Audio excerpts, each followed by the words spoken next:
can symbolize a need to belong to a group or a group of people who are slow, easily led, or an obstacle. Because cows provide milk for human consumption, they get... Oh! Hi! Sorry, you caught me while I was reading my dream interpretation dictionary. You see, I had a dream about cows last night, and I'm reading up on what those cows might mean in reality. No, I'm obviously just kidding. This is a bunch of baloney. But what is it that a dream interpretation dictionary like this can tell us about the book of Revelation and about the first resurrection that is so hotly debated by premillennialists and amillennialists and postmillennialists? That's the question that we seek to answer on today's episode of Theopologetics.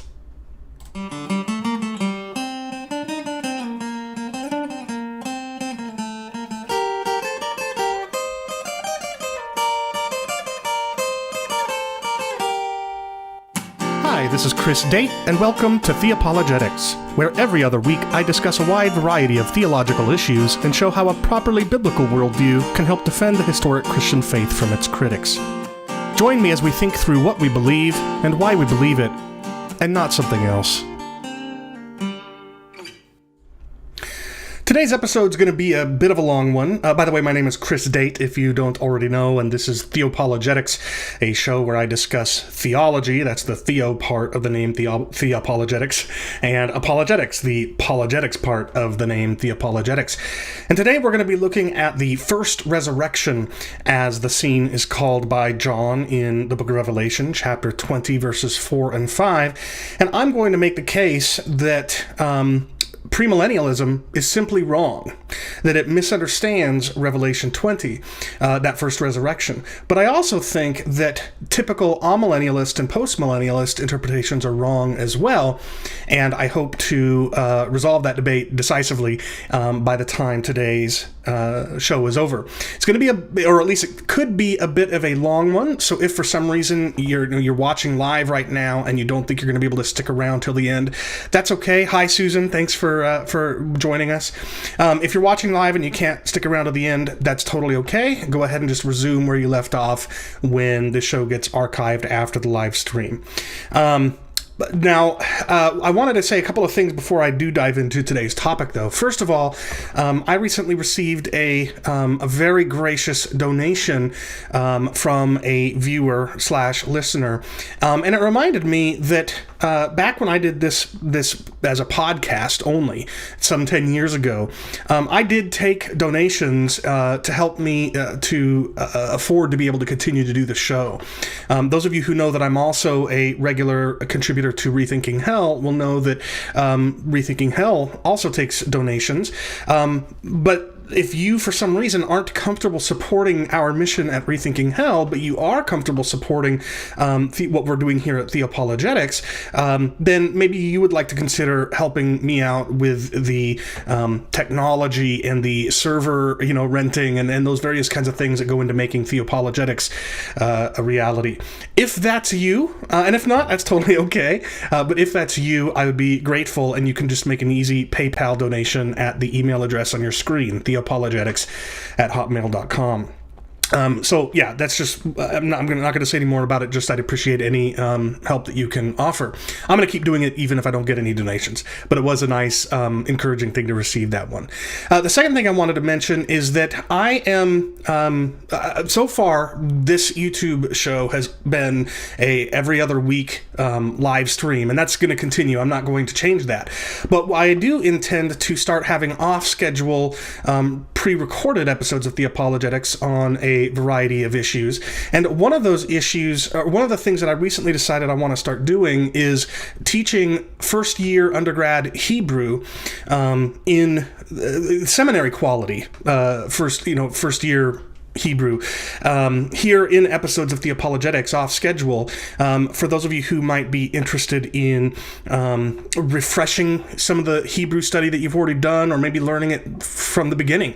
Maybe you'd like to receive a seminary quality Hebrew education, in first year Hebrew, but maybe you don't have, you don't want to pay the thousands of dollars that can go into getting a degree at a brick and mortar institution or even an online institution. For those of you that might want want to take advantage of a resource like that, I intend to very soon start a series off of the normal bi-weekly or every other week schedule, giving lectures. Each episode will be a lecture, the same kind of lecture that I'll be delivering at Trinity College of the Bible and Theological Seminary. By the way, I forgot to mention, Theopologetics is part of the Trinity Commission, which is a network of podcasts and YouTube shows that are related in one way, shape, or form to Trinity College of the Bible and Theological Seminary. This is the school at which Braxton Hunter is the president, and Jonathan Pritchett is vice president for academics. They host the increasingly popular Trinity Radio YouTube show.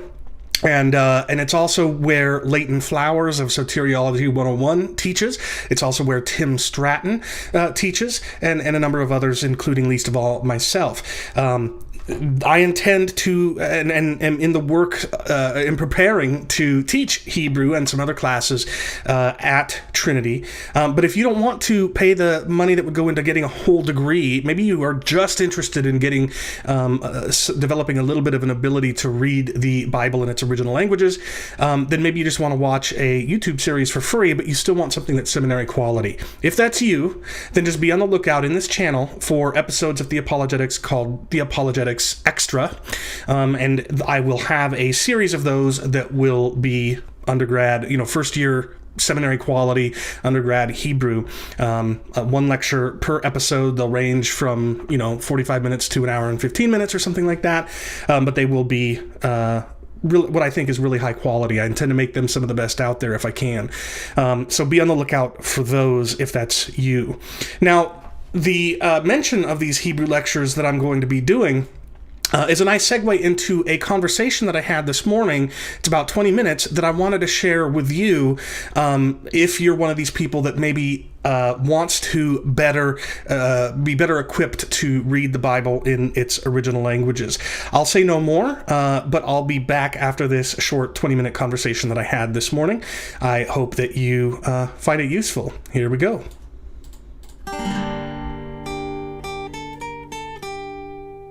I both really appreciate what it can do now, and I'm also really looking forward to what it's going to be.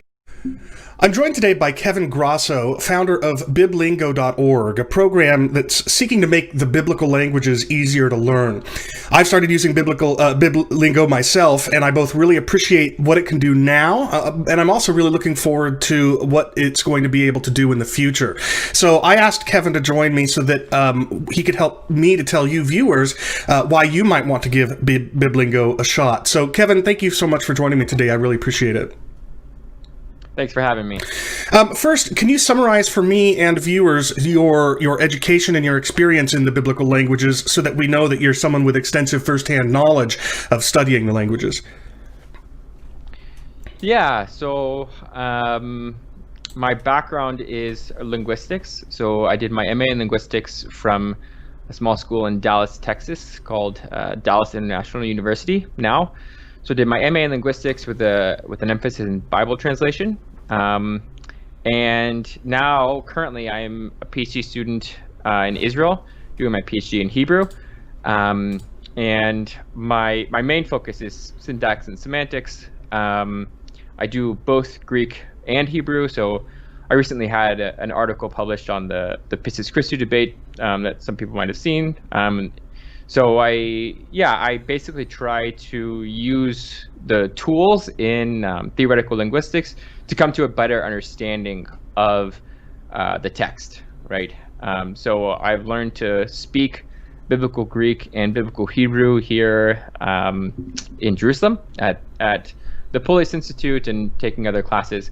And so that's kind of who I am as far as the languages go. So you've got a little bit of experience. A little bit. Yeah, that's great. And now, why might the average Christian, not just seminary students, but just the average Christian, want to learn biblical languages? I mean, from your experience and from the experiences of others you've talked to, how might everyday Christians benefit from studying Hebrew and Greek?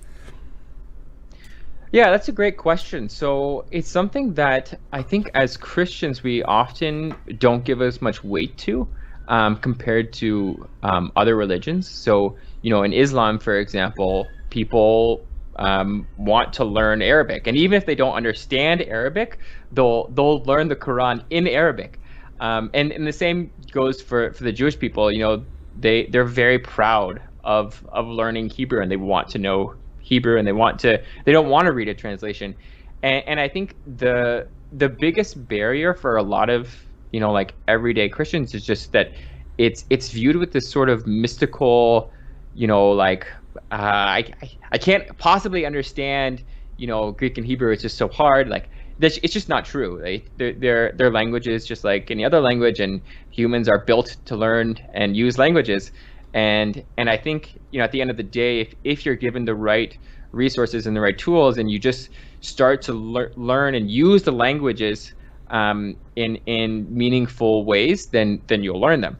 I think as far as like motivation goes, at the end of the day, every translation is an interpretation. So you are reading the text. When you read a translation, you're reading it through someone else's interpretation, and those interpretations, they're great, right? Like we should be translating the scriptures into other languages. It's awesome, but if you can have access to the original language, you can get to meanings that might have been screened out by that interpretation, and that might be closer to what the author actually meant. And there are lots of examples of this, but I would just encourage people that it's a very real possibility that you can learn the languages, and you can read the text in the original with understanding. Like that's a very doable thing if you know how to do it. Well, and that's really the key question, because it does seem as though learning biblical languages can be extremely challenging in a variety of settings and for a variety of people. Even somebody like me who picks up new skills very quickly, learning the biblical languages is even right now, after several years of study, proving to be somewhat challenging. So why do you think that is? What sorts of deficiencies do you think you see in traditional methods of teaching biblical languages? Yeah, so those of you that have, if anyone's heard me before talk about this, I kind of use these same analogies, and one of the ones I go back to is basically the difference between knowing like music theory and knowing how to play the violin. So a lot of times what you are taught in seminary or like traditional methods of teaching, it's music theory. It's learning about the language.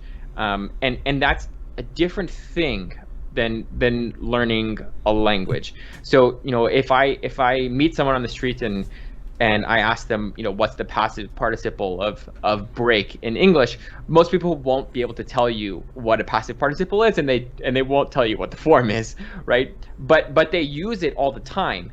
And so the point is that like what you're doing in learning a language is learning how to use the language to describe the world around you, and that the way you do that is you practice doing that, right? You are given situations where you see the world and you describe the world, or you have the world described to you. And so if you encounter situations like that, you will start to learn the language. It's just how our brains work. We are designed to learn languages. So if you have that sort of comprehensible input, and then you're given the space to practice that, then you will learn. Yeah. To use an analogy from my own personal experience, it's one thing to be in a classroom and read a textbook about software programming and this or that software language, but it's quite another thing to actually get down and have to solve real life problems with the language, and there's just no comparison between those two experiences. So now that we've sort of briefly talked about a couple of those deficiencies in traditional ways of teaching biblical languages, how does Biblingo seek to overcome those kinds of obstacles? How does it seek to improve upon these traditional methods of teaching biblical languages? Yeah. Well, first I would say that I think good music theory is important. Yeah. Right. So it's not that the traditional methods are are bad. It's just that they are doing something different than teaching you the language, right? They're teaching you about the language. So with Biblingo, we really have tried to do both. So in the beginning of each lesson, you'll have a short grammar explanation video explaining to you, just giving you a little overview of what you're getting into. And then we've given you, pictures and videos of reconstructions of the biblical world, and sentences in Greek and Hebrew that pair with those pictures and videos. And you use those sentences, right? So you have to, have multiple choice where you see the action take place, and you select the correct answer, and then also you have to type it out, right? And what that does is it forces you to start to think in the languages, right? You begin to just try to describe the world with Greek or Hebrew, and at the end of the day, that's exactly what we want when you're reading the text. When you're reading the text in Greek or Hebrew, what we want is for you to be able to think, okay, this is what the world was like back then as I read this text, right? And that's really what we're doing when we're reading in English, right? We're thinking, oh, okay, this simple sentence means this about that world, right? And so that's exactly how we want you to think in Greek and Hebrew as well. So it's kind of like, say, Rosetta Stone or Duolingo, but if those things had been made in the first century, that kind of thing. Exactly. That's where a lot of our inspiration came from. We kind of tried to merge Rosetta Stone and Duolingo, kind of take the best from both worlds.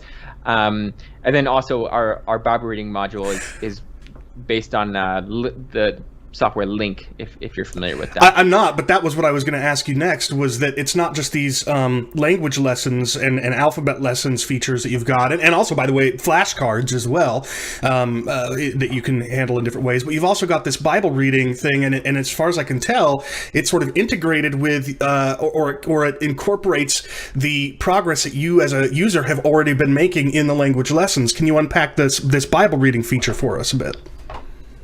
Yeah, exactly. So this is something that, there are a lot of introductory textbooks to Greek and Hebrew. It seems like there are new ones that come out every year. And one of the very difficult things for students is what they do next, right? And so even for us, right, like once you go through Biblingo, like, okay, where do you go, right? What's the natural next step?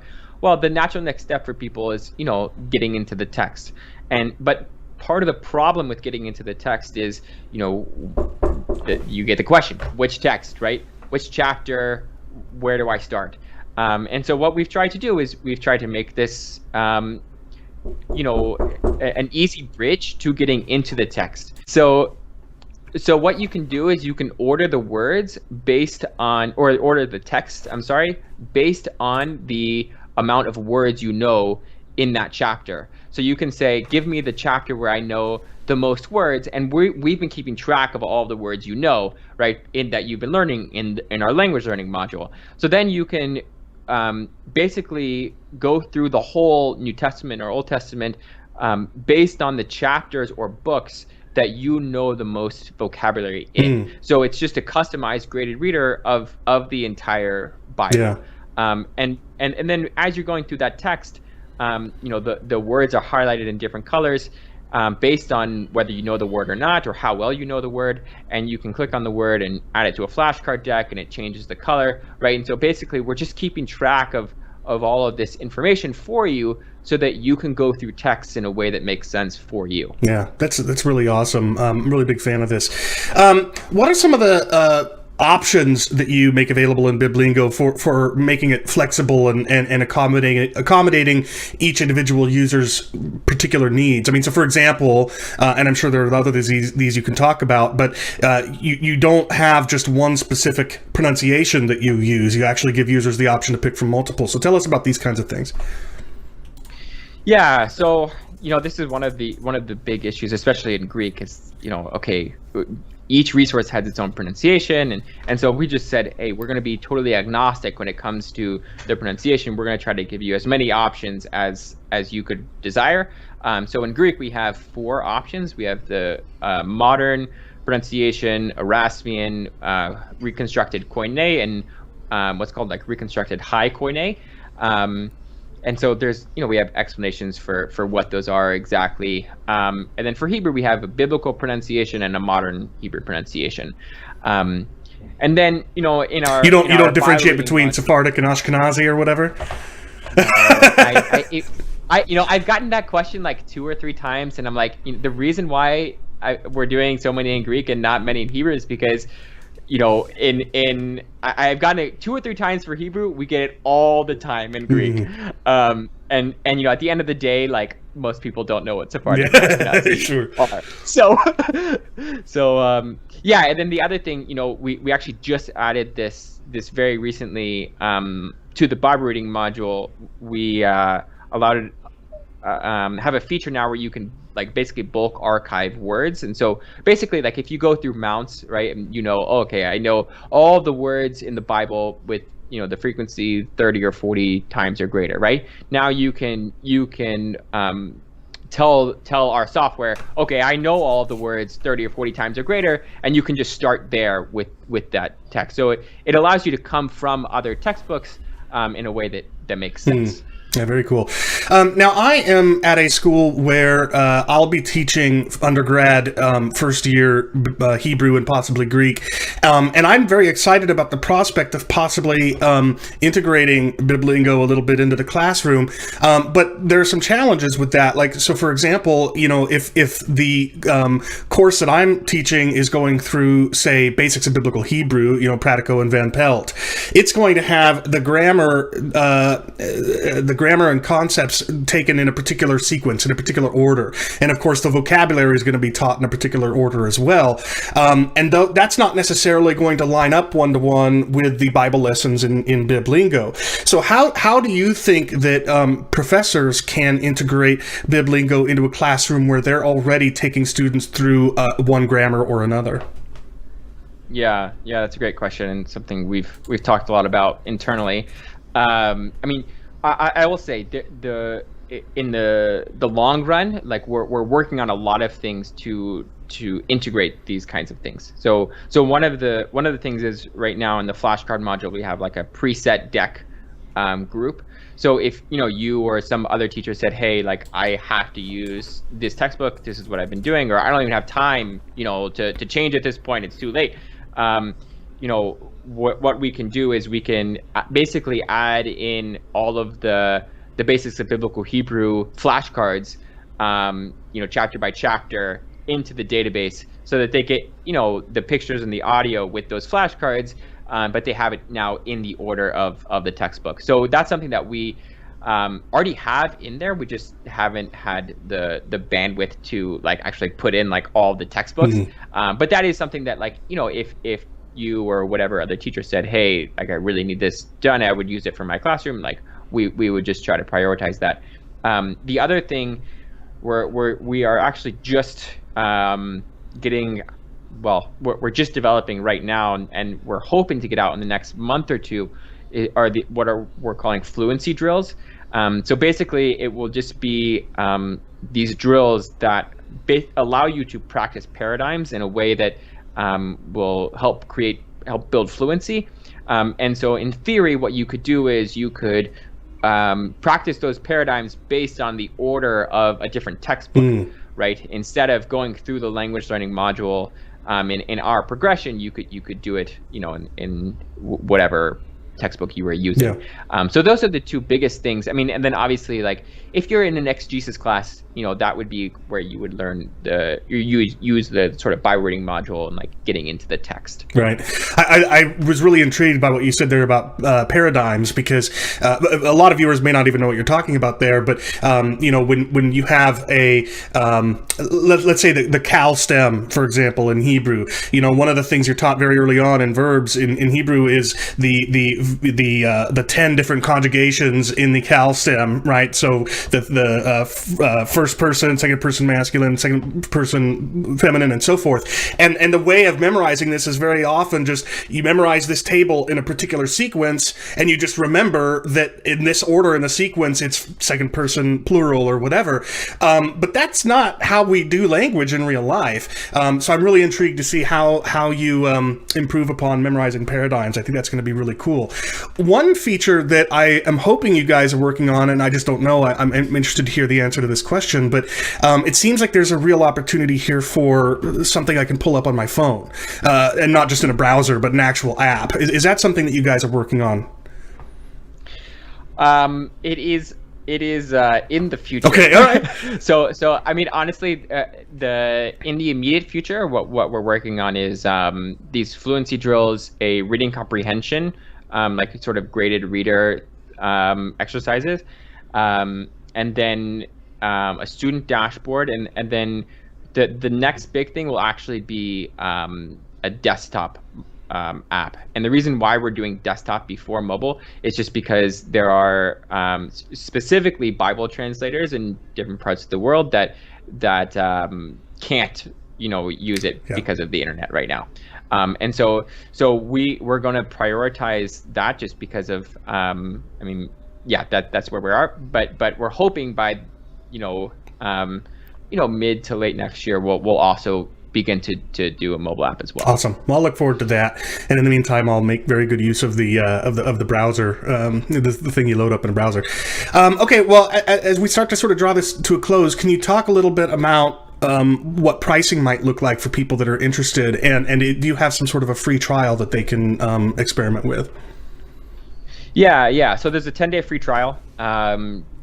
It doesn't cost anything. Just sign up, test drive it. Right now, so our pricing is based on several different things. So you could do a monthly plan, a half annual plan, or an annual plan, and then with that you can do one language or two languages, and within that you can do either the language learning module and the flashcard module, the Bible reading module and the flashcard module, or both.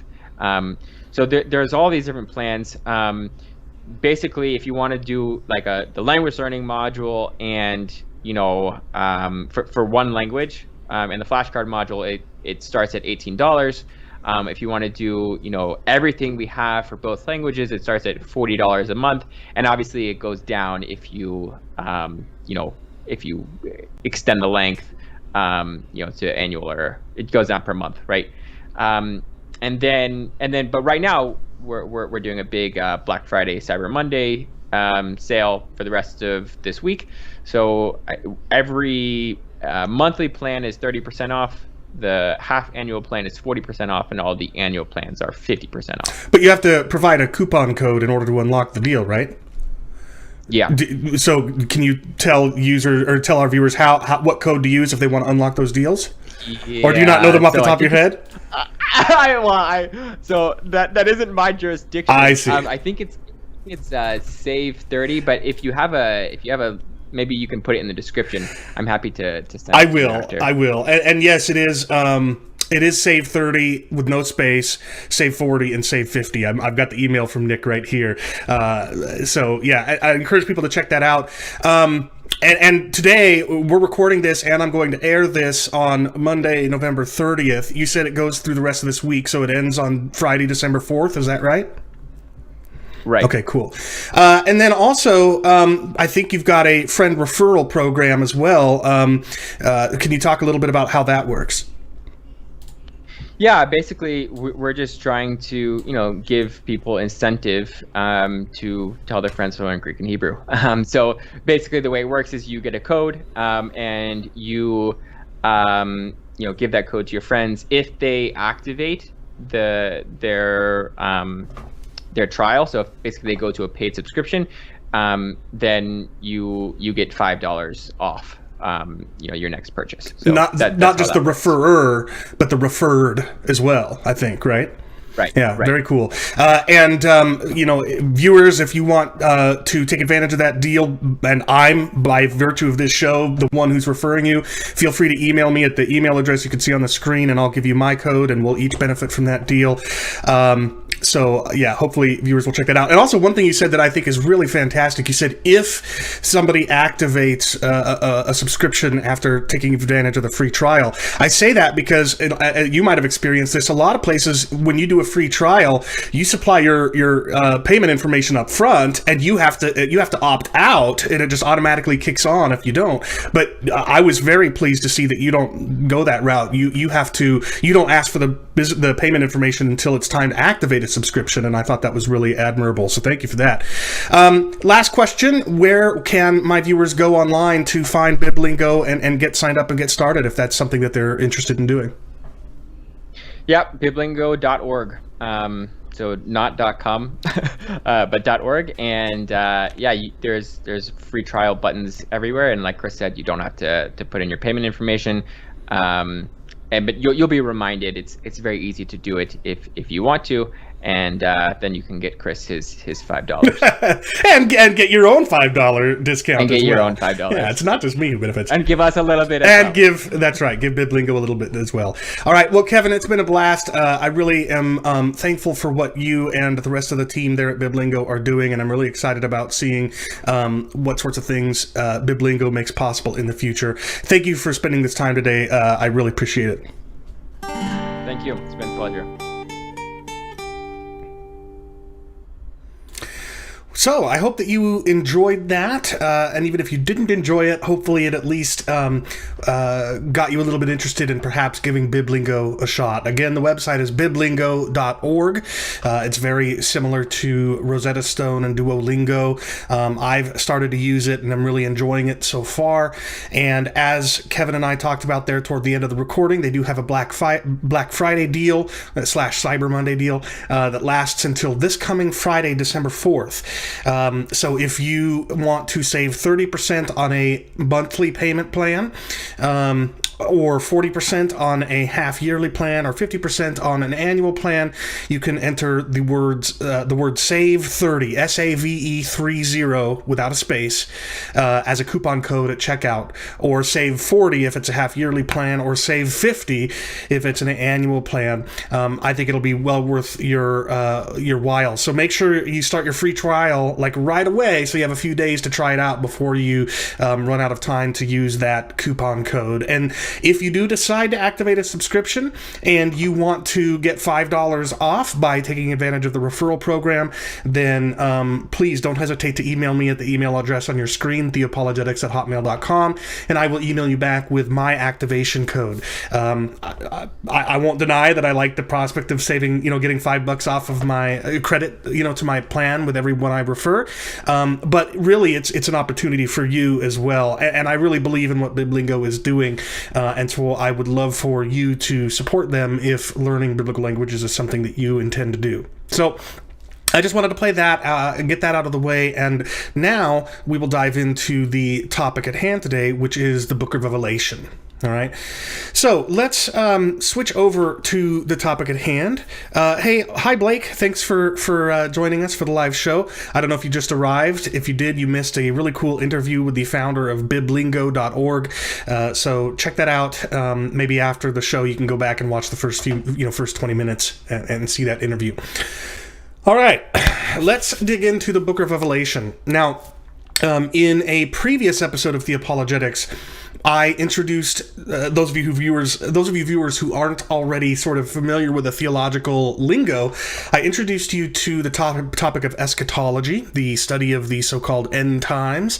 By the way, I should say that as I go through these slides, I'm going to be less attentive to the live chat as I was able to be during that interview that was pre-recorded and that we just got done playing. So the best way to get my attention while we're going through these slides is to tag me, because that shows up highlighted in the chat, and I'll be able to see it. However, please try not to derail me during the course of going through these slides. I'll try to save a few minutes at the end to answer any questions that you might have, all right? But anyway, So in a previous episode, when I was going through Matthew chapter 24, and I was introducing you to the topic of preterism, I talked about eschatology, the study of the so-called end times, and I introduced you to two taxonomies of eschatological views. In that episode, I focused on the taxonomy that's based on the timing of the book of Revelation. So futurist, historicist, idealist, and preterist. But I also very briefly mentioned another taxonomy, and here we're going to dig into that taxonomy a little bit more, which is taxonomies around the nature of the 1,000 years that John talks about or writes about in chapter 20 of the book of Revelation. And the taxonomy that I'm talking about here is the taxonomy of premillennialist, amillennialist, and postmillennialist. Post and amillennialist. Those three views are the reason for those three views being a taxonomy and having the word millennial there in the names of the views is because they're based on this text that I've got on the screen from Revelation chapter 20, where John writes that he saw an angel seize the dragon and bound him for 1,000 years, and then some martyrs that had been beheaded came to life and reigned with Christ for 1,000 years. The rest of the dead did not come to life until the 1,000 years were ended. So based on this passage, we have these three views. First of all, premillennialism. So premillennialists believe that Christ will return and then reign on earth with resurrected saints for 1,000 years, and then at the end of those 1,000 years, the rest of the dead will be resurrected. All right, so that's premillennialism, and within premillennialism, you have dispensational premillennialism with its rapture theology, and you've got the sort of mid-trib, post-trib, pre-trib rapture views, all within dispensational premillennialism. And then you've also got sort of more historic, less dispensational premillennialism. So yeah, that's premillennialism. The point is what all those various variations of premillennialism have in common is that they believe that in our future, Christ will return, and then there will be a resurrection of the saints, and then with them, Christ will reign for 1,000 years before the rest of the dead rise.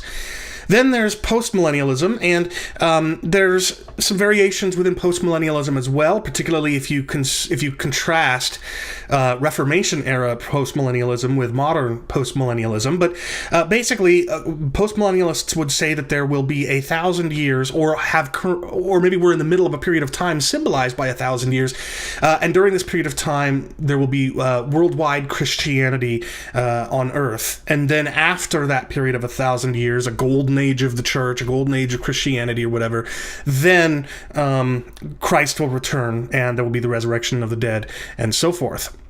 And then there's a third view, the view that I hold, which is amillennialism. The reason it's called amillennialism is based on that first letter A, which is, you'll be familiar from words like atheist or I can't think of any others off the top of my head, but it's a way of negating the rest of the word. So an amillennialist like me thinks there is no literal 1,000 years, but rather the millennium, or the 1,000 years in Revelation chapter 20, symbolizes the present church age that we live in now, during which Christ reigns in heaven. All right. So these are and of course, so much more could be said here, but these are the three basic views within this taxonomy. All right. Now, when it comes to the topic that we're going to be focusing on today, the first resurrection, each of these three views interprets this passage a little bit differently. This passage where John writes that he sees martyrs came to life and reigned with Christ for 1,000 years. The rest of the dead did not come to life until 1,000 years were ended. This is the first resurrection. All right. So when we look at this phrase, first resurrection, and the scene that precedes it, the martyrs coming to life and reigning with Christ, the millennial views interpret them in a couple of different ways. Premillennialists take the phrase first resurrection fairly straightforwardly, and the scene that is being described or interpreted, and we'll get into that in a minute, as first resurrection. They take it pretty straightforwardly. Namely, and here's just one of many premillennialist interpreters of the book of Revelation. This is Craig Koester. I think I'm pronouncing Koester right, maybe Koester or something like that. I apologize if I butchered that. But in his commentary in the Anchor Yale Bible Commentary series on the book of Revelation, he writes that this first resurrection refers to the faithful who have died and are restored to endless life that begins in the millennium and continues in New Jerusalem. Others are raised on a second occasion at the end of the millennial vision. All right. So for a premillennialist, generally speaking, and evidently there's somebody in the chat who it holds to some sort of a heavenly premillennialist view. I've never heard of any such thing. That's neither here nor there. I'm just, I guess, trying to categorize the three dominant views within Christianity. But according to this view, it's really straightforward. The first resurrection is a resurrection of Christians at the beginning of the 1,000 years, and then there'll be another second resurrection at the end of the 1,000 years. So if you want to put it on a timeline to help you better understand it, let's say that this rightward pointed arrow represents time, and this vertical line here represents now, as it is labeled. According to premillennialism, the first resurrection happens when Christ returns and bodily resurrects the saints. That's the first resurrection, an event in our future in which all the saints are raised bodily from the dead when Christ returns. Then there is a 1,000-year period of time that John calls 1,000 years, and then at the end of that, Christ raises the rest of the dead, including any believers who died during that time. I guess there may be some possibility for that, because you have converts who convert to Christianity after the resurrection and rapture. But it would also and largely include the rest of the dead, namely the unbelieving dead, so the lost, right? Those who will go on to be damned.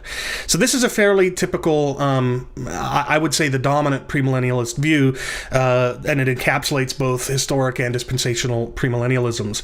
I don't know anything about this heavenly premillennialism that is evidently being represented in the live chat right now. Now, amillennialism interprets the first resurrection differently, and there are two dominant amillennialist views, two popular amillennialist interpretations of the first resurrection. All right? Here's a first one, and this is the more ancient one, it seems. This is represented by Augustine from the 4th or 5th century. And this is a quote from G.K. Beale's commentary in the New International Greek Testament Commentary series on the Book of Revelation. G.K. Beale writes, "The classical Augustinian perspective is that the resurrection life of believers in Revelation 24 to 6, is spiritual regeneration." Right? So it's not resurrection at all, at least not in any ordinary sense of the word, but rather it refers to salvific regeneration that we Christians experience in the here and now when we're indwelt by the Holy Spirit and are saved. So according to this amillennialist view, here again is a timeline. This vertical line represents the here and now, right now. And this vertical line represents either the ascension of Christ or Pentecost a little bit later, or 70 AD, still later in that century, depending upon which amillennialist you're speaking to. And the first resurrection is actually the salvific regeneration that believers experienced, at least beginning at that vertical line, Ascension, Pentecost, or 70 AD, and possibly even extending back further than that, because I would expect a lot of people to think that regeneration was something that was experienced even prior to the time of Christ. So I've marked that as questionable. But either way, according to this amillennialist perspective, no, Jamie, this is not my view. I'm going to get to my view. Remember, so I've been promoting this upcoming episode as me disproving both premillennialist and popular amillennialist / postmillennialist interpretations of the first resurrection. I haven't even gotten to my interpretation yet, my amillennialist interpretation, the right one. I'm just going through the more popular views right now, okay? So in this first of the two major amillennialist interpretations of the first resurrection isn't an event at all. It's not a single event in time a cosmic event of sorts in the way that the second resurrection is, right? The second resurrection in amillennialism is after the 1,000 years, which represents the church age, and it's when it's a singular event in history at which point all the dead are raised. But in this amillennialist view, the first resurrection isn't such an event. It's rather an event within the lifetime of every single believer, and that event is the moment of their regeneration. All right, and that's why I've kind of made the line dotted here. So it's a first resurrection that's taking place over and over and over again throughout the church age, whenever a believer becomes regenerate. All right, so that's I think the older amillennial understanding of the first resurrection, but not the more popular one. The more popular one is actually a little bit more novel, a little bit more recent. Beale, this is his view. He puts it this way: the parallel with Revelation 6:9 suggests strongly that the scene here is also picturing deceased saints reigning in heaven and not on earth. And he says this is also apparent from the 42 out of 46 uses of the word throne in Revelation, where it is in heaven. All right, and so he says that in this second amillennialist and more popular amillennialist interpretation of the first resurrection, believers' physical death translates them directly into a state of spiritual resurrection, a continuation of the soul's existence, an escalated stage of the spiritual resurrection that took place in human life. All right, so it's talking about the onset of the blissful intermediate state, the onset of the beatific vision that believers are thought to experience as soon as they die and are ushered immediately into the spiritual presence of God. So on this second, more recent and more popular amillennialist interpretation of the first resurrection, you've got a timeline, you've got now, you've got Ascension of Christ or Pentecost or 70 AD, depending upon which amillennialist you're speaking to. And then from that point onward, and perhaps previous to that as well, whenever one of God's people would die, they would immediately be ushered consciously in a disembodied soul into the presence of God, one in which they are experiencing the blissful presence of God and continue to experience there throughout the intermediate state. And then at the end of the church age is the second resurrection, which is the bodily resurrection of all humankind. So you can see that again here we have something very similar to the first amillennialist interpretation of the first resurrection, in that we're not talking about, when we're talking about the first resurrection, we're not talking about a singular event in human history akin to the second resurrection, but rather we're seeing an event that happens over and over and over again, multiple millions of times throughout the church age and possibly prior to that as well. And that event is in the life of any individual human believer when they die and go into the presence of God. All right, so those are the three dominant views. The premillennialist view, where the first resurrection refers to the bodily resurrection of believers when Christ returns at the beginning of 1,000 years, and at the end the rest of the dead are raised bodily. No, the heavenly premillennial is not the most consistent with conditional immortality. My view is, and we'll get to that. The older, less popular amillennialist understanding of the first resurrection is that it refers to the salvific regeneration of believers. The second and the more recent and more popular amillennialist interpretation of the first resurrection is the onset of a believer's intermediate state. And then finally, postmillennialism, and there may be postmillennial interpretations, particularly in history, that I'm not familiar with, but it seems to me that I've seen postmillennialists embrace one or the other of those two amillennialist interpretations. These are the three most popular understandings of the first resurrection, or so it seems to me, and they all suffer from the exact same problem. And the problem is decisive. I mean, the problem is insurmountable, as far as I can tell anyway, insurmountable by any one of these views. And that problem is that they all treat the phrase first resurrection as a description of what takes place in the vision, as a description of these martyred saints that John sees coming to life in one sense or another. All right?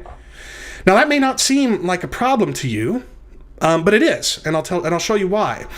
You see, most Christians, it seems to me, think of prophetic visions in Scripture, especially the prophetic vision recorded in the book of Revelation, as if a seer, a prophet, is seeing like a newsreel, a news recording of the future sent back in time on Blu-ray disc. And John or any of the other, prophetic seers pops this future recording of news on Blu-ray and pops it into a Blu-ray player and watches it on his TV. So he's literally seeing the future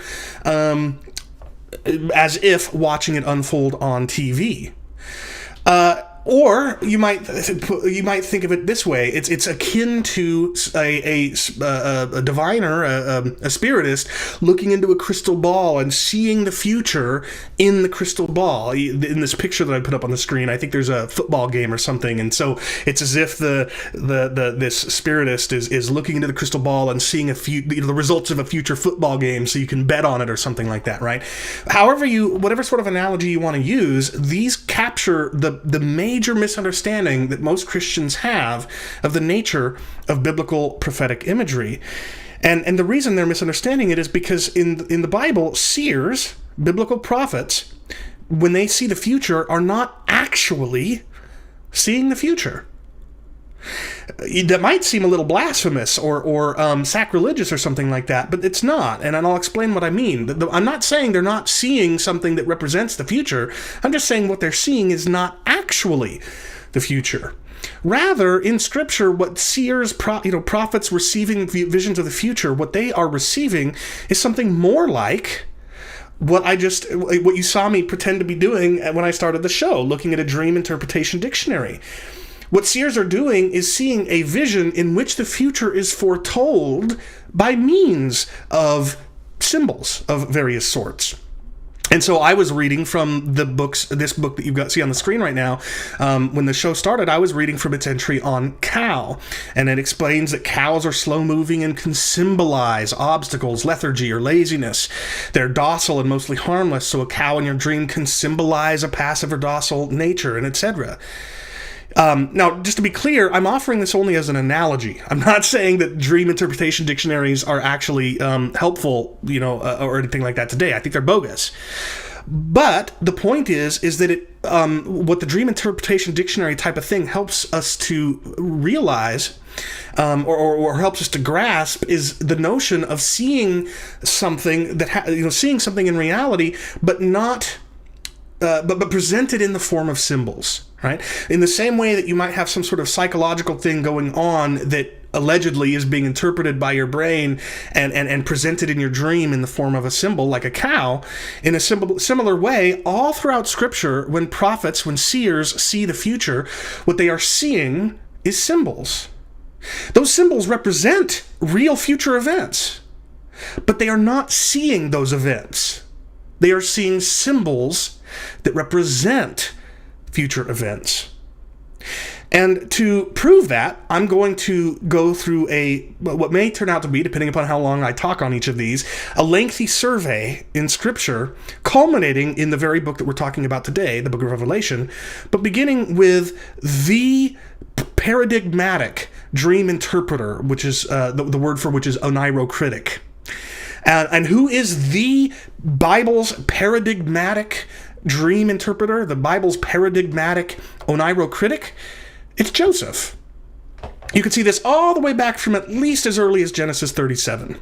All right. For Ryan, in 1 Corinthians and in 1 Thessalonians, these are not prophetic visions that are being described. They're simply telling you, they're simply writing down, Paul is writing down future events in a didactic prophetic fashion, but they're not describing visions they've seen. But as you'll see, beginning now, when prophets see visions, what they are seeing are future events told by means of symbols. So I'll walk you through that. At least as early as Genesis 37, you can see this with Joseph, who I've been calling the Bible's paradigmatic oneirocritic. In Genesis 37, verses 6 and 7, Joseph tells this dream in which he's got a sheaf of grain, a sheaf of corn, a sheaf of some sort of, a bundle of grain, of wheat. It rises up, it stands tall, and then Joseph's brothers' sheaves or bundles of wheat all bow down to his own. So this is what Joseph sees in his dream, sheaves or bundles bowing down. But then look at what its interpretation is. And this actually isn't Joseph's interpretation. This is how obvious it was to his own brothers. His brothers say to him in Genesis 37, verse 8, "Are you indeed to reign over us? Are you indeed to rule over us?" This is what got them so angry. Joseph had this prophetic dream in which his own family was going to he saw a dream in which symbolized his own family ultimately submitting to his own rule. And that's the interpretation of the imagery. Joseph's brothers submitting to his rule. Just a little bit in the very next verse in Genesis 37, Joseph recounts another dream in which the sun and the moon and 11 stars were bowing down to him in the dream. By the way, somebody in the chat, Daniel, says, "Please address this later. Do you see a problem with the rest of the dead coming to what appears to be first resurrection sort of life?" No, I don't see a problem with that, but you'll have to ask again after my presentation is over, okay? So, what is the imagery in this dream that Joseph had? The imagery is celestial bodies bowing, the sun, the moon, and stars. But what does it represent? The same thing as his previous dream. Joseph's father says, "Shall I and your mother and your brothers indeed come to bow ourselves to the ground before you?" You see, this is this is the interpretation. Again, not Joseph's, but it's his own father's. He understood what the imagery in the dream represents. The interpretation of the imagery is Joseph's family submitting to his rule. So far, at this very beginning of the survey of biblical visions, we see that the imagery of sheaves bowing symbolizes Joseph's brothers submitting to him. And the imagery of celestial bodies bowing symbolizes Joseph's family submitting to his rule. Let's continue. Now we're going to get to see Joseph do the dream interpreting. We're going to get to see Joseph be the oneirocritic that he becomes the paradigm of. This is in Genesis chapter 40, verses 9 to 11. Joseph is in prison. You might recall that he was sent there by Potiphar because Potiphar's wife lied and said that Joseph had made sexual advances on her, when in reality it was the other way around, and Joseph pushed her away. Said, "No, I don't want to have any part of that." So Joseph is sent to prison, and while in prison, Pharaoh's cupbearer and his baker arrive in prison as well, and they have dreams. We read in Genesis 40 the cupbearer's dream. He says, "In my dream there was a vine before me, and on the vine there were 3 branches. The clusters ripened into grapes, and I pressed them into Pharaoh's cup and placed the cup in Pharaoh's hand." So among other things, one of the things in the imagery is these 3 budding branches. But now let's look at the interpretation. Acting as what would become the Bible's paradigmatic oneirocritic, Joseph says this is the dream's interpretation.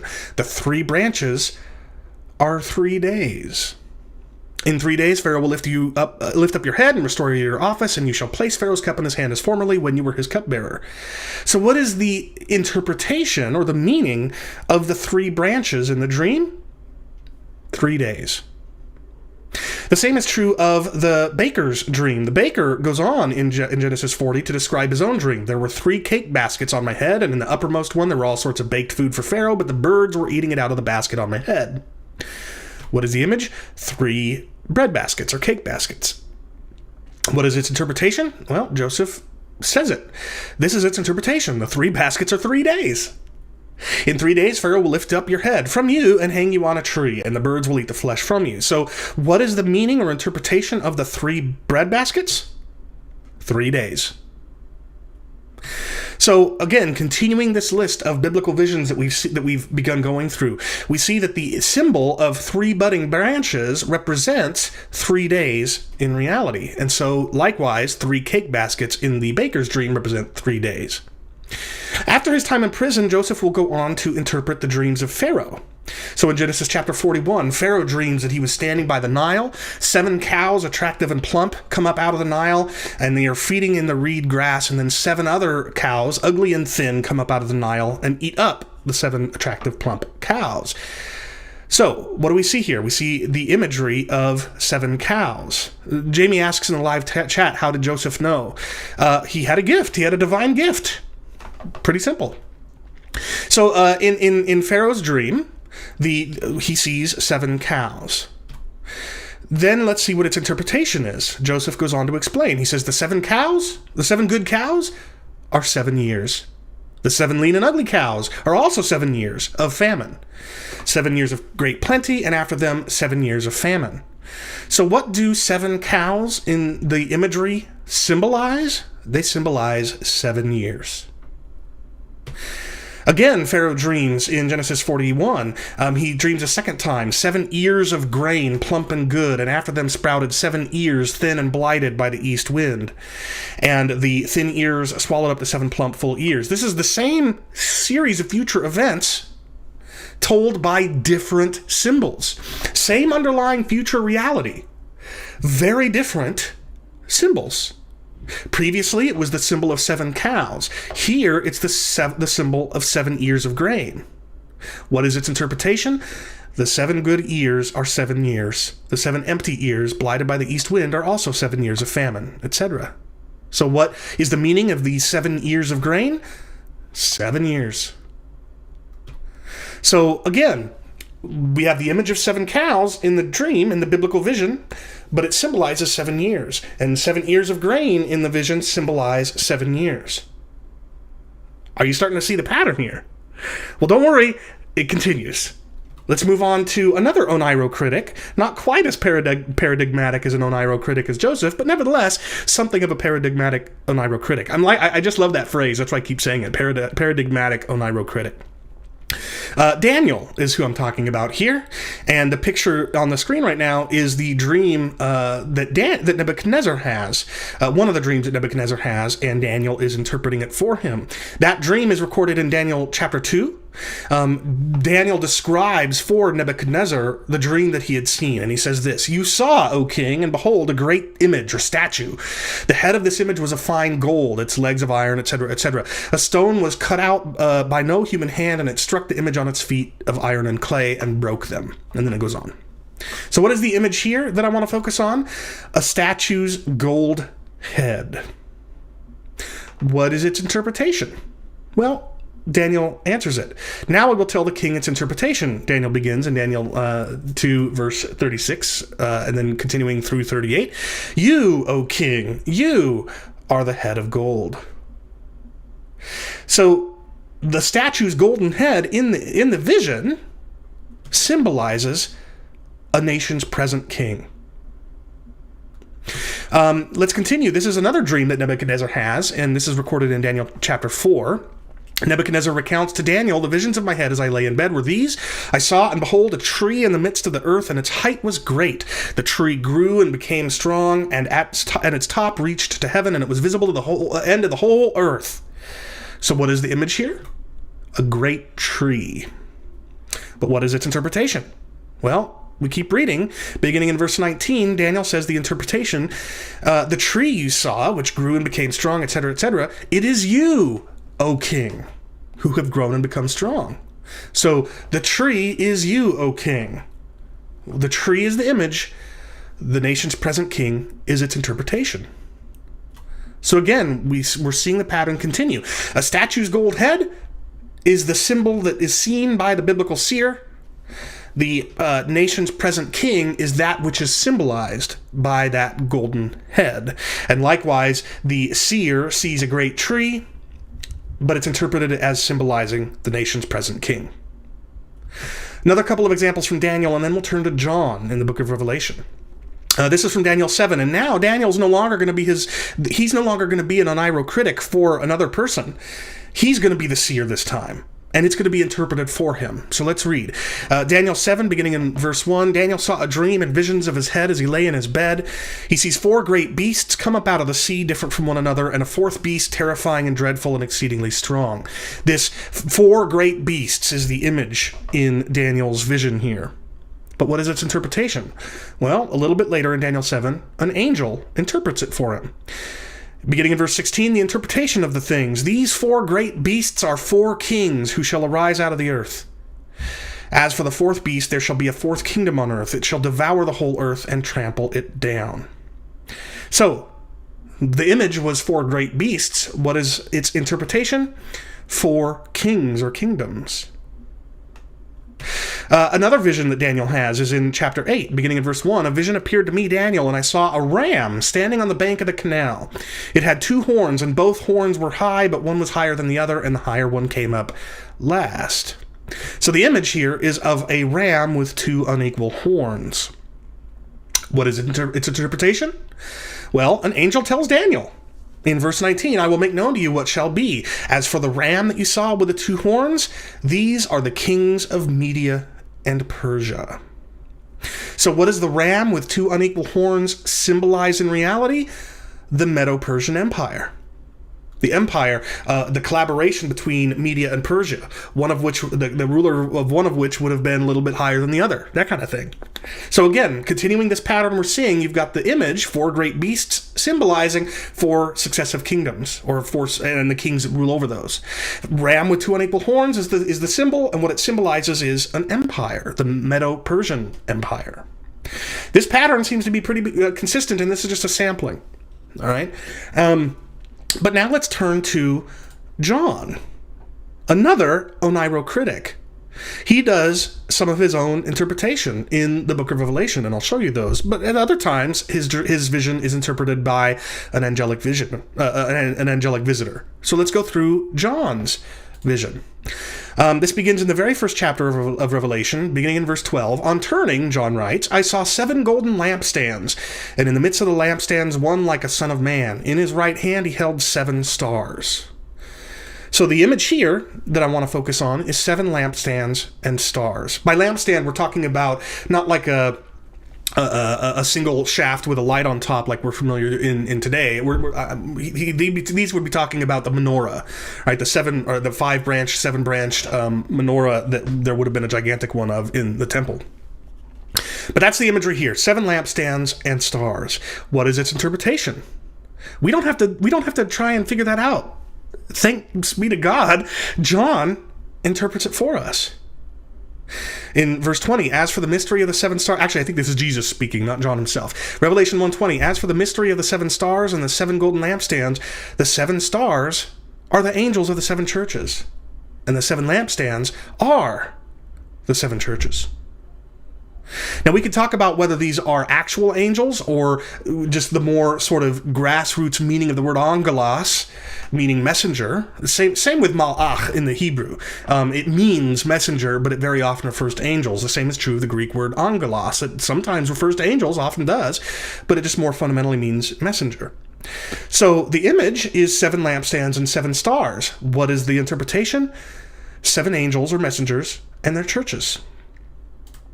So far, in our little survey in the book of Revelation, we saw that a symbol of 7 lampstands in John's vision symbolizes 7 churches in reality, and that 7 stars in the vision symbolize the church's 7 angels or messengers. But we're by no means done. A few chapters later, in Revelation 4, verses 2 and 5, John says, Behold, a throne stood in heaven, and before the throne were burning 7 torches of fire. Okay? So the image here is 7 fiery torches. What is its interpretation? Well, it just goes on to say, the 7 torches of fire, which are the 7 spirits of God. Now, for us 21st century Western English-speaking Christians, we hear, which are the 7 spirits of God, and we go like, what the heck is that talking about? Well, but that wouldn't have been the case with John's original readers. As any commentary on the book of Revelation will tell you, what John is referring to here, or more properly, what the vision is alluding to here, is Zechariah chapter 4. I see a lampstand all of gold and 7 lamps on it, Zechariah describes. And then an angelic visitor describes or interprets it, or goes on to say, quotes, not by my might nor by my power, but by my spirit, says the Lord of hosts. These 7, the 7 lamps, the 7 torches of fire, are the eyes of the Lord, which range through the whole earth. These are the 7 spirits, the 7-fold Spirit of God, the 7 spirits of God, as we'll see in a moment, just to reiterate as well. But it's so when John, when the angel interprets for John the 7 the 7 torches of fire are the 7 spirits of God, he is recalling for John's original readers the passage in Zechariah 4 with which they would have already been very familiar. something very similar happens in 2 Chronicles 16, verses 8 and 9. Because you relied on the Lord, God gave them into your hand, for the eyes of the Lord run to and fro throughout the whole earth to give strong support to those whose heart is blameless toward him. So what it seems to be the case is that the interpretation here of the image of 7 torches of fire, the interpretation is that those torches of fire symbolize God's limitless sight and power, his omnipotence, his omniscience, his omnipresence, if you will.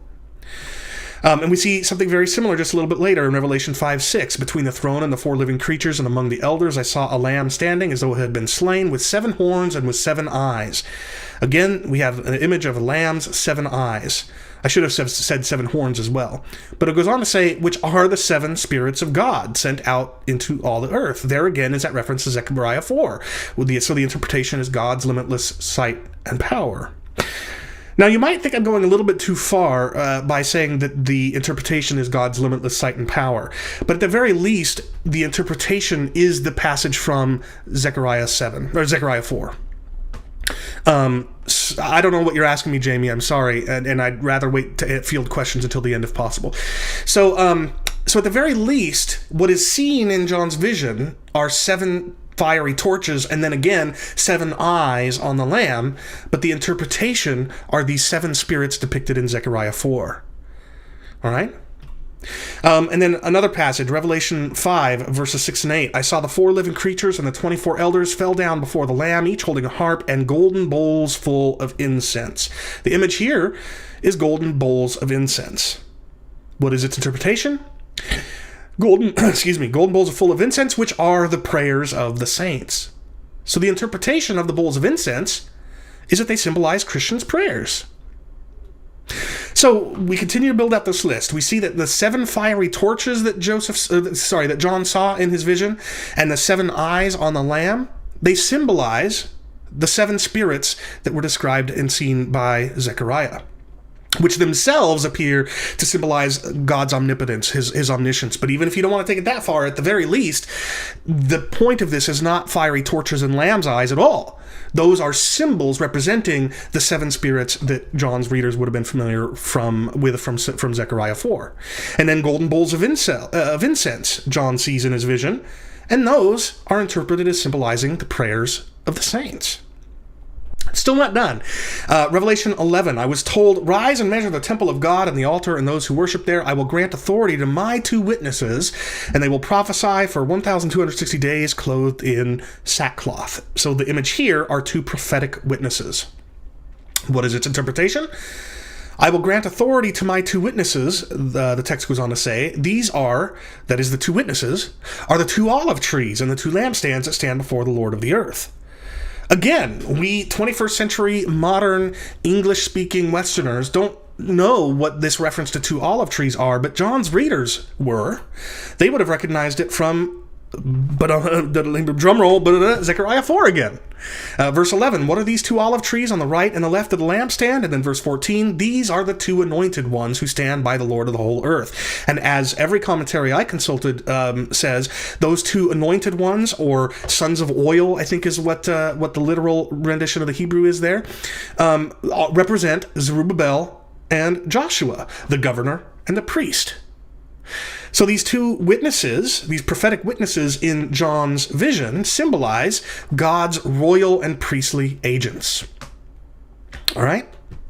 Let's keep going. In Revelation 13, John sees a beast rising out of the sea with 10 horns and 7 heads, with 10 diadems on its horns and blasphemous names on its heads.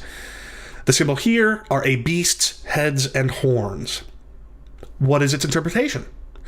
Well, a few chapters later, an angel is acting as the oneirocritic for John and says in verse 7, I will tell you the mystery, and then goes on, of the beast with 7 heads and 10 horns. The 7 heads are also 7 kings, 5 of whom have fallen. One is, the other is not yet come. And then he goes on to say the 10 horns that you saw are 10 kings who are yet to receive authority as kings. So, what is the beast's heads and horns?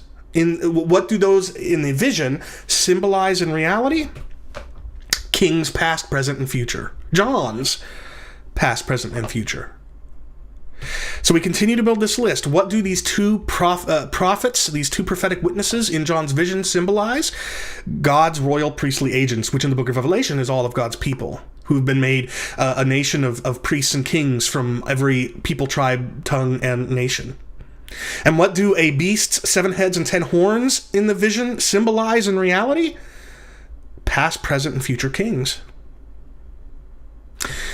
We're not done yet, but I'm getting closer. So if you're getting sick of this, I'm sorry. I really wanted to be thorough in this survey, so we got a little bit longer to go.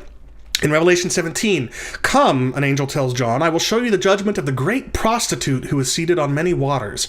And then John says, "I saw a woman sitting on a scarlet beast that was full of blasphemous names, and it had 7 heads and 10 horns." That's that beast that I was talking about. But here, the image we're focusing on is the harlot seated upon waters. So in the vision, John sees this blood-drunk vampiric prostitute with Mystery Babylon written on her forehead, and she's seated on many waters. This is the image here. What is its interpretation? Beginning in verse 15, an angel acting as an oneirocritic tells John, "The waters that you saw where the prostitute is seated are peoples and multitudes and nations and languages.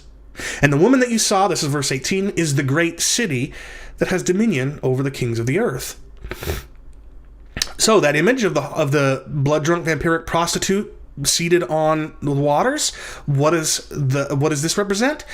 The waters, anyway, and the woman, a ruling city, and its subjects. Ruling city is what the harlot represents. Its subjects are what the waters represent, and that's our final list, our final item in this list. Now that I've done this, and again, there are other examples we could turn to. These are the ones I was able to accumulate in just a couple of days I've been preparing for this presentation. But I want to go through them each. Both sets, both the ones from the Old Testament in Joseph and Daniel, and the ones up on the screen right now in Revelation, seen by John. I want to go through them one by one and stress some things, all right, really quickly. The sheaves bowing that Joseph saw in his dream were interpreted as representing Joseph's brothers submitting to his rule. Had absolutely nothing to do with sheaves of grain, bundles of grain. Nothing at all. It had everything to do with Joseph and his brothers. Nothing at all to do with sheaves.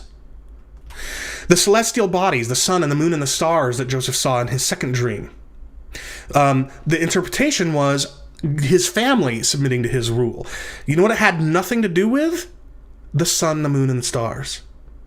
Those were symbols. The 3 budding branches that Pharaoh's cupbearer saw in his dream. Joseph interprets those as representing 3 days. His vision did have something to do with wine, namely, it's the cupbearer being restored to the Pharaoh's office.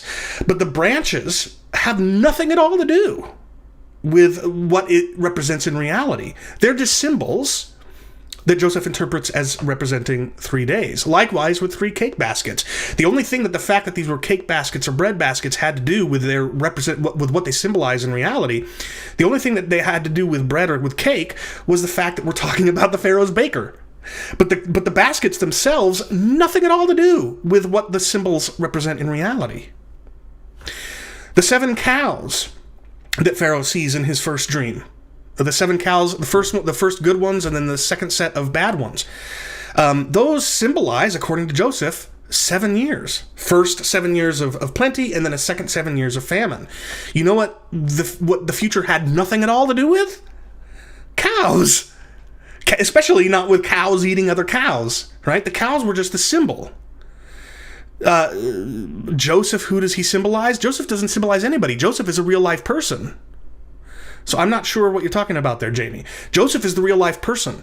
What we're going through is the dreams that he and other people that he talked to saw and what the symbols in those dreams represent. The 7 years of grain in Pharaoh's second dream symbolize 7 years, as Joseph tells us. You know what those 7 years have extremely little, if anything, to do with are the fact that these are ears of grain or of corn in the vision. Those are symbols for the reality of durations of time. Now we're turning to Daniel, all right? And Nebuchadnezzar sees a motley statue, a head of gold, a chest of another kind of thing, and then so on and so forth down. And what does the statue's gold head represent in reality, according to Daniel? Nebuchadnezzar himself, the present king. You know what the future events that are foretold by this vision have nothing at all to do with? A statue and gold, let alone the statue's golden head, right? The statue's golden head symbolizes the reality of Nebuchadnezzar's then present reign. And the same is true of the great tree in Nebuchadnezzar's second dream. This great tree symbolizes, Daniel says, the present king, namely Nebuchadnezzar himself. You know what the future events foretold by that dream had absolutely nothing at all to do with? A tree. Let's continue. The four great beasts in Daniel's vision. He is told by an angelic interpreter that the four great beasts symbolize four kings or kingdoms. You know what the future events foretold by Daniel's dream had nothing at all to do with? Beasts. Not at all. They didn't have anything to do with a beast that looks like a leopard, another one that looks like a lion, another one that looks like a bear. None of that. The four beasts, terrifying as they are, symbolize four successive kingdoms. And then lastly, the ram with two unequal horns that Daniel sees in his other dream, they symbolize, according to the angelic interpreter, the Medo-Persian Empire. You know what the future events foretold by that dream had absolutely nothing to do with? A ram. And they had nothing at all to do with horns, unequal or otherwise. Now let's turn to John. In John's vision, he sees 7 golden lampstands. What is he told, or what does he say those symbolize? 7 churches. You know what the future events, or what those churches have nothing at all to do with? Lampstands. The 7 stars in Jesus' right hand in the vision. What do they symbolize according to Jesus? The 7 angels or messengers of the churches. You know what those 7 angels or messengers don't have anything at all to do with in reality? Stars. The 7 fiery torches that John sees, and the 7 eyes of the Lamb that John sees. What do they symbolize according to John? The 7 spirits that his readers would have been familiar with from the book of Zechariah, chapter 4, which themselves appear to symbolize God's limitless sight and power. Do you know what those spirits, in reality, have absolutely nothing to do with? Fiery torches. Eyeballs on a lamb. Nothing at all. The torches and the eyes symbolize the reality. They aren't actually the reality. What about the golden bowls of incense that John sees? He is told, or he tells us, they symbolize the prayers of the saints. You know what the prayers of the saints have absolutely nothing to do with? Bowls, gold, and incense. Well, they might have had something to do with gold. Some people might pray for gold. But you see my point, right? Or what about the 2 prophetic witnesses? We're told they symbolize God's royal priestly agents, like Zerubbabel and the other person I mentioned in from Zechariah. I think I said Josiah. They symbolize the God's royal priestly agents, not 2 prophetic witnesses who actually have fire come out of their mouths, as John sees. The beast's heads and the horns, John is told, symbolize kings, both in John's past and present and in his future. You know what those beasts' heads and horns, that beast's heads and horns have nothing at all to do with? Heads and horns and beasts. Those are symbols. The blood-drunk harlot, John is told what that symbolizes, a powerful ruling city. And you know what that city and its destruction has absolutely nothing to do with? Being vampiric and drinking blood or being a prostitute. That's a symbol. And one more, the waters that the harlot is seated upon in John's vision. John is told that water symbolizes that ruling city's subjects. You know what those city subjects have nothing to do with? Water, upon which a prostitute is seated.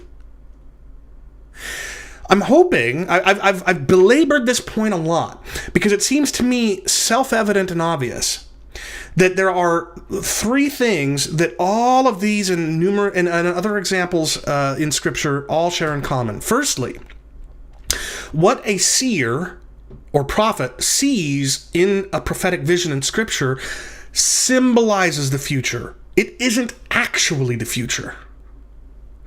Number 2, a symbol's interpretation is about its otherwise hidden real-life referent. It's not about the thing that is seen itself.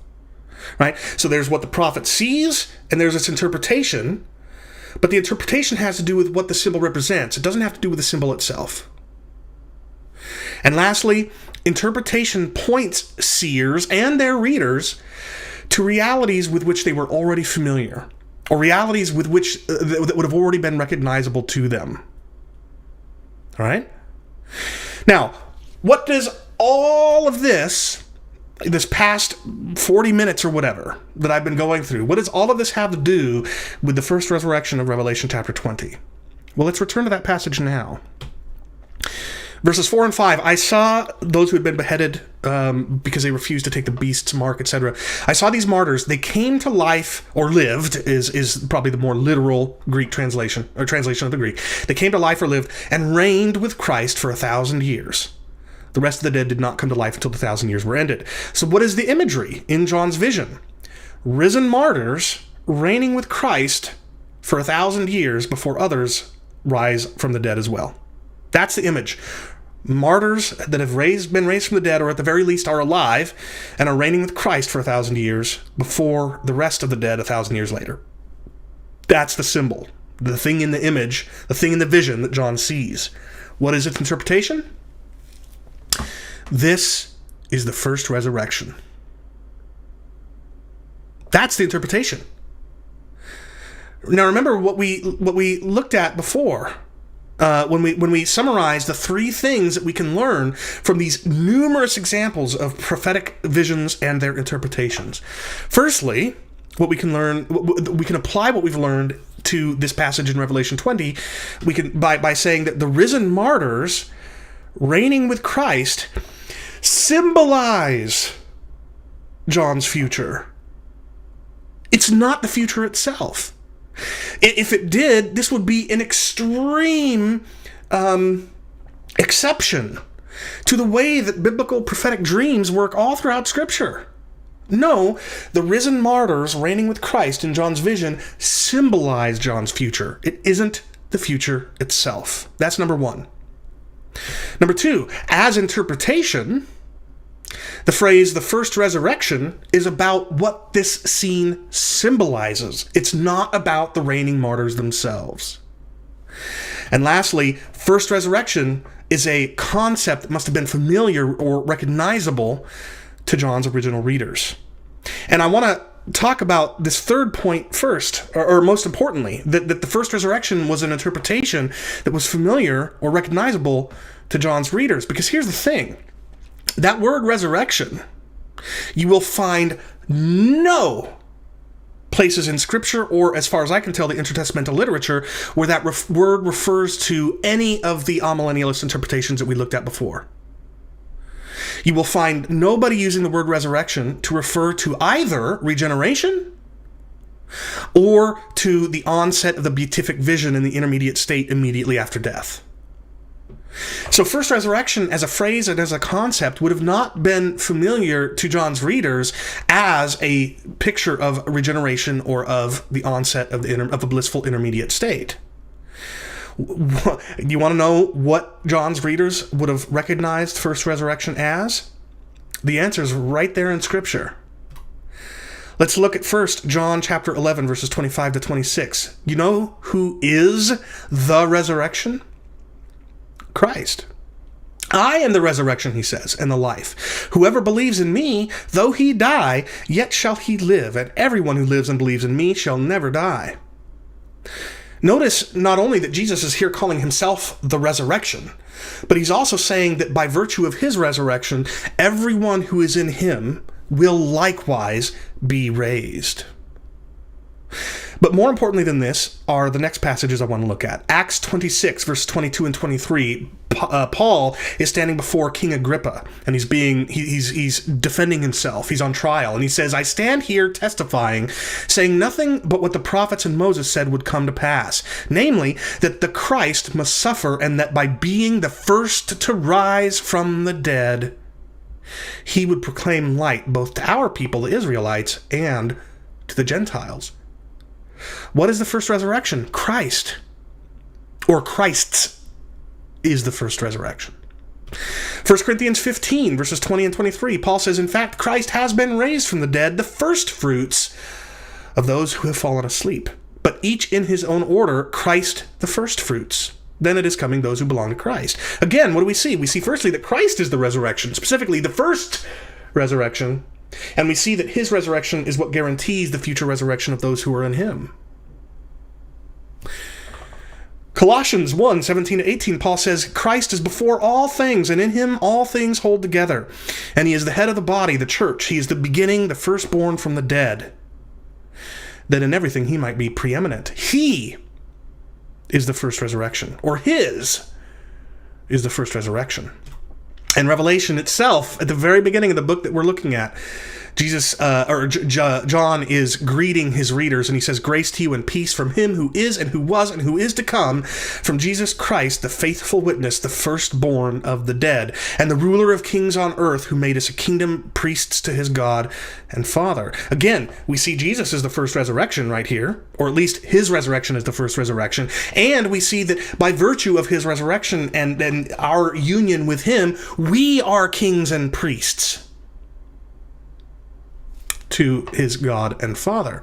So what is the message of all of these? The message of all of these, when we apply what we've learned about the way prophetic visions and their interpretations work in Scripture, when we apply that to Revelation 20 and the first resurrection, we see that the first resurrection, as the interpretation of the scene, isn't at all about or describing the martyrs reigning with Christ in the scene. It's about what that scene symbolizes in reality, and what the first resurrection is, as an interpretation of that scene, is the resurrection of the resurrection himself. Christ's bodily resurrection from the dead. Now, I'm not the first to come up with this.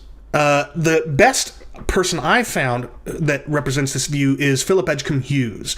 In his commentary on the book of Revelation, he writes this: in the whole of the New Testament, there is only one resurrection of such central importance that it qualifies without rival to be designated the first resurrection, and that is the bodily resurrection of Jesus from the dead. He goes on to say the first resurrection, of which the Christian believer partakes, is not in himself, that is the individual believer, but in Christ.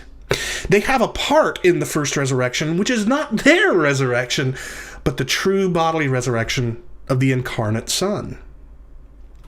And look how much sense that makes of what John goes on to say after he interprets the scene as symbolizing the first resurrection.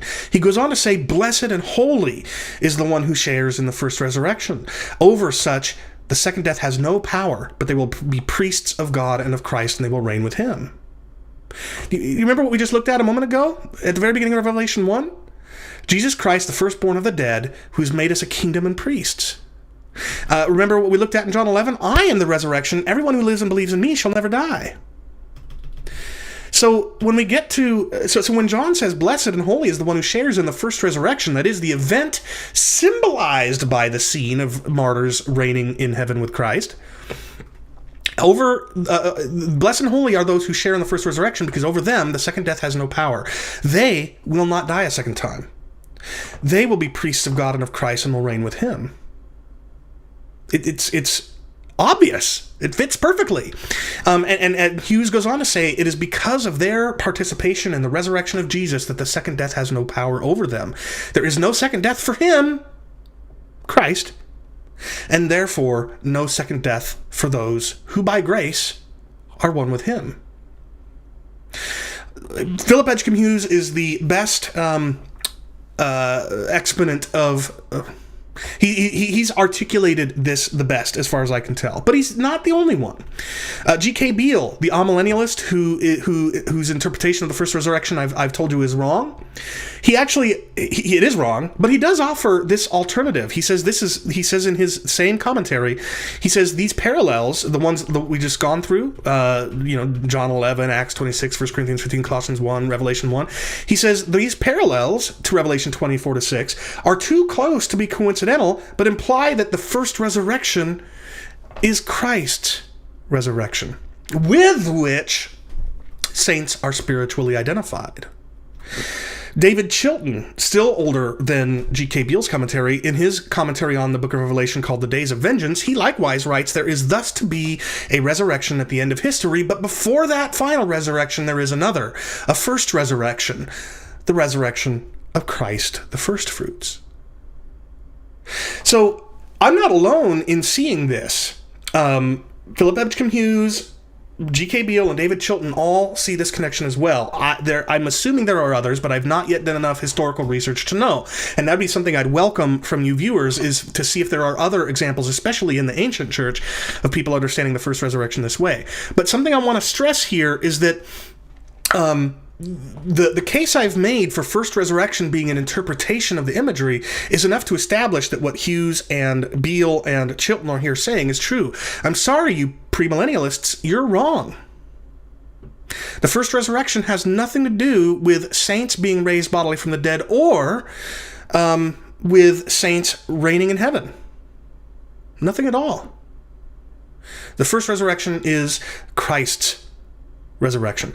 But the problem that all three of these people, Hughes to a certain extent, but also G.K. Beale and David Chilton and some others, the mistake that they make is thinking that there's that the first resurrection, in addition to referring to Christ's resurrection, also somehow describes saints actually reigning as John sees them in his vision. But what did we see? Go back to the first two of the three main points that we extrapolated from this survey of biblical visions. Risen martyrs reigning with Christ symbolizes John's future. It is not the future itself. And secondly, as interpretation, the first resurrection is about what this scene symbolizes. It's not about the reigning martyrs themselves. So Hughes, Beale, and Chilton all get right that first resurrection is Christ's resurrection. But what they all get wrong, and what premillennialists get wrong, is that the saints, that the martyred saints living and reigning with Christ for 1,000 years is not the future. It symbolizes the future. Or in this case, actually, it was the past. It was the resurrection of Christ, but also the fact that all throughout the church age, those of us who are united with Christ are kings and priests. We rule and reign now. We rule and serve now. So the premillennialist takes the saints, the martyred saints living and reigning with Christ for 1,000 years as if that's actually the future. It is not. And the typical amillennialist and postmillennialist interpretations think that the saints, the martyrs reigning in heaven with Christ, is actually a picture of the intermediate state or of regeneration. But no, this is not about those saints that John sees in the vision any more than Joseph's dream was about bundles of wheat, or Pharaoh's dream was about cows, or Nebuchadnezzar's was about statues. No, these are all symbols. So let me wrap this up by now depicting what I think is the very obvious understanding of the first resurrection. It is amillennialist, or possibly postmillennialist, but it's not the popular amillennialist interpretations, and it's not premillennialist. Those are all wrong. The right interpretation is this. Here's a timeline. Here's now.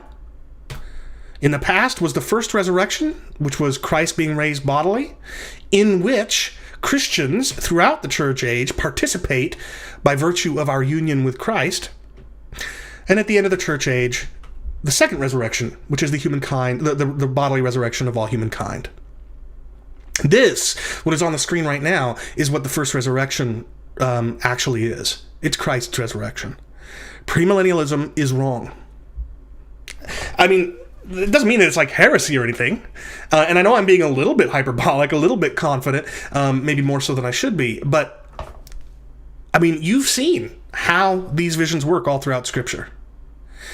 Premillennialism is wrong. Either amillennialism or postmillennialism is true, but the typical amillennialist and postmillennialist understandings of the first resurrection are mistaken. The first resurrection is neither the onset of the intermediate state for believers, nor is it regeneration. It is bodily resurrection, which is, of course, what the word resurrection means. But it's Christ's, not that of saints. So, whoops, I didn't mean to... Sorry, I hit the wrong button. I didn't mean to do that transition back to full screen. I meant to do just a simple fade. But hopefully that helps you understand at least where I'm coming from. And hopefully I've persuaded some of you that at the very least, the premillennialist and common amillennialist interpretations of the first resurrection are by no means clear. They are by no means the self-evidently right ones. Quite the opposite. They all share a fundamental flaw, a fundamental fatal flaw, and that is they treat the phrase first resurrection as if it's a description of what's going on in the vision. But as we saw, all throughout Scripture, the interpretation of visions is not describing what's taking place in the visions. It's telling you what the symbols in the vision represent. Now, this has some other applications, by the way, just as a side note. And by the way, if you're in the chat right now and you wanted to ask a question at some point, and I either said wait until later or I didn't even see it, I'll give you a few minutes now. Go ahead and post your question in the chat if you've got it. But the point I'm getting to in all of this is that, or what I was about to just say, was that this has applications beyond merely the first resurrection. When John says that, or when John's angel tells him the 7 heads of the beast are 7 kings, 5 have fallen, 1 now is, and a 7th is yet to come, that should tell you that a dispensational premillennialist view of Revelation's beast is wrong. That is a succession of kings that was the 6th of which was ruling at the time that John saw his vision. And the 7th one was coming shortly thereafter. So there's one application, and that's a whole other video. The second death is not a description of what's taking place in the imagery, as if as if John is telling you that what death means is torment in a lake of fire. No, the second death is the interpretation of the scene. So there are other places that I'd be interested to see how this logic applies to. But at least on today's show, I think I've established pretty decisively, although I'm open to being proven wrong, I think I've established pretty decisively that, number 1, premillennialism is wrong. Number 2, either amillennialism or postmillennialism is true, but the popular amillennialist / postmillennialist interpretations are wrong. And that rather, number 3, the first resurrection is that of Christ. It's that of Christ. And the second resurrection is the general resurrection, the universal resurrection of all humankind. Okay, I've got some questions in here now. The fifth trumpet asks, how do I reconcile that John is looking at things in the Lord's day or the latter days? Very simple. The Lord's day or the day of the Lord is not only a reference to the final, ultimate day of the Lord in the distant future. The day of the Lord is something that happens a number of times all throughout Scripture. It's whenever God judges a people, a nation, especially the nation of Israel. And so the day of the Lord, in which John is seeing things depicted in his vision, that's a reference to the judgment that was to befall Jerusalem and Israel in the 1st century in 70 AD. So that seems pretty straightforward. And that's, of course, assuming that day of the Lord or the Lord's day in Revelation is a reference to that eschatological kind of, judgmental kind of day of the Lord. There are many Christians who would say that the Lord's day in Revelation is actually Sunday, the day on which the Lord rose. That is not my view, but I'm just saying it's by no means clear to everybody that John is talking about a judgment type day of the Lord. But if he was, and I think he was, he's referring to AD 70, in which, or around which, the vast majority of his vision would be fulfilled.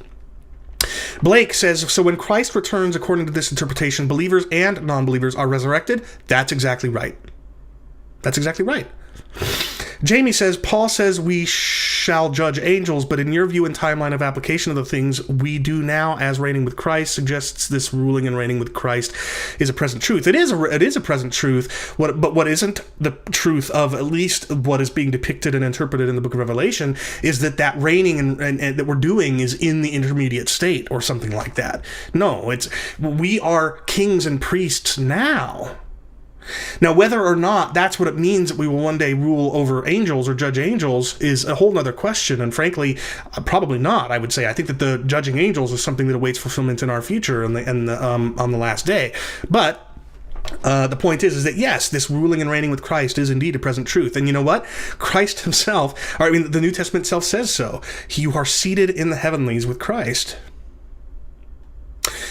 Susan asks, is Philip Edgecombe Hughes a conditionalist? Yes, he is or was. I can't remember if he's still alive, but he was a conditionalist or is a conditionalist, yes. That's all I see, although I think Jamie is posting one more question. That'll probably be the last one because I've been on for almost 2 hours now, and I'm getting a little bit tired and hungry.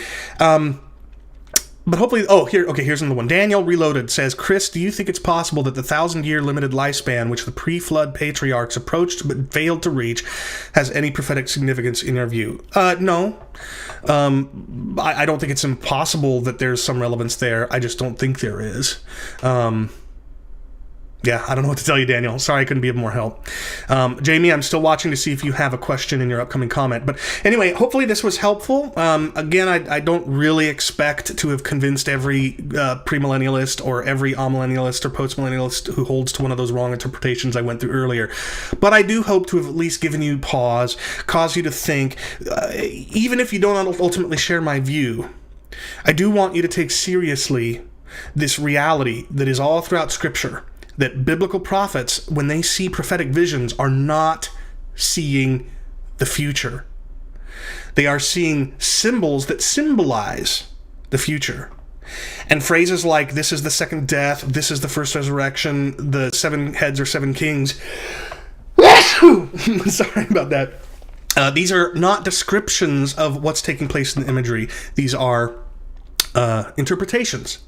They're not about what's taking place in the imagery. They're about what the real life meaning symbolized by those symbols is. Then, once you've accepted that, then apply it to this is the first resurrection, and hopefully you'll end up coming to the same conclusion I did. Last thing. So judging angels is still in the future. Yes, Jamie, I think that's probably the case. And quite frankly, it's not clear to me what it means that Christians are right now saints or kings in the first place, right? I think all of us could bake our noodles about that, trying to figure out what that means. But again, Paul says we've been seated in the heavenlies with Christ. We are at God's right hand with Christ right now. I am, even though I'm still alive. So, yeah. Anyway, thank you, Sandra, for thanking me. I hope this has been helpful and hopefully somewhat persuasive. Don't hesitate to email me at theopologetics@hotmail.com or send or befriend me on Facebook, and you can chat via Messenger there. Either way, I'd love to hear from you, and I'd love to find out if you think there's a flaw in my case, or if you think that my case is persuasive and has changed your mind, or at least has gotten you to rethink the issue. Any of those comments I'd appreciate. I'd love to hear from you. In 2 weeks' time, I don't know for sure what I'm going to do, but I'm thinking that what I'm going to do in the next episode in 2 weeks' time is talk about what I think is the best, not ideal, but best analogy for the relationship between God and creation in terms of how they're related to one another in time. Because when we think of God as creator, we'll sometimes think of him as creating, we'll think in our heads that he's something like a craftsman or a artist or something like that. But in those and similar analogies, God and the creation are both on the same plane of existence. I think that the better analogy, again, not ideal, but the better analogy is the relationship between an author and a story that he comes up with. And I'm thinking that in 2 weeks' time, I'm going to talk about how that analogy can help us to make sense of a lot of areas of theology and help us in our apologetics endeavors. And then I'll probably do a follow-up 2 weeks later after that, in which I talk about how that might inform the soteriology debate between Calvinists and non-Calvinists. So that's that's a rough idea of what I intend to do in 2 weeks, and then again in 2 weeks after that. In the meantime, I hope to get the first of my Hebrew lectures up on Theopologetics Extra, so be on the lookout for those.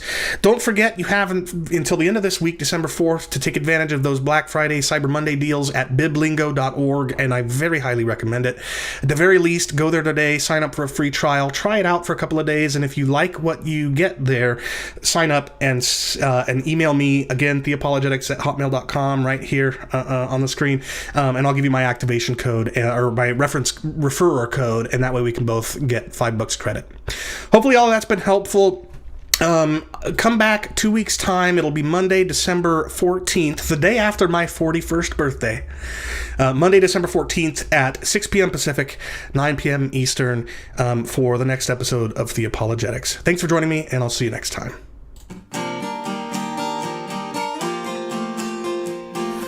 I've been your host, Chris Date, and thanks so much for watching Theopologetics, where we think together through what we believe, why we believe it, and not something else. If you've enjoyed this episode, please click the thumbs up, like icon, the subscribe button, and the bell icon to receive notifications when new videos are streamed or uploaded. Either way, come back in 2 weeks for the next episode of Theopologetics, streaming live on YouTube every other Monday at 6 p.m. Pacific. Until then,